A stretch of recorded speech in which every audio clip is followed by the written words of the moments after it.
September నెల 1వ తేదీ 2025 సంవత్సరం.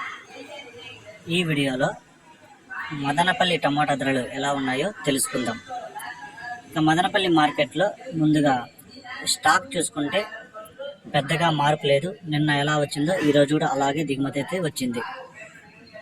ఇక ధరలు చూసుకుంటే ఇక్కడ 25 కేజీల బాక్సులు మూడో రకం కాయలు ముందుగా పొడికాయలు చూసుకుందాం.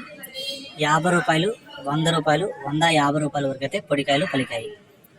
మూడో రకం కాయలు చూసుకుంటే 250 రూపాయల నుంచి ప్రారంభమై 300, 350, 400 వరకు అయితే పలికాయి. రెండో రకం కాయలు చూసుకుంటే 450 రూపాయల నుంచి ప్రారంభమై 500, 550 రూపాయల వరకు అయితే పలికాయి. ఒకటో రకం కాయలు చూసుకుంటే 600 నుంచి ప్రారంభమై 620, 640, 650, 670, 680 రూపాయల వరకు అయితే ఒకటో రకం కాయలు అయితే పలికాయి. ఇక మదనపల్లి మార్కెట్లో ఒక మండీలో 700, 750 రూపాయలు టాప్ రేట్లు అయితే పడడం జరిగింది. మిగతా మార్కెట్లో చూసుకుంటే 680 రూపాయలు అయితే టాప్ రేట్ పడింది. ఈరోజు మార్కెట్ నిన్నటికంటే పోల్చుకుంటే ఒక 50 రూపాయలు అయితే స్పీడ్గా నడిచింది.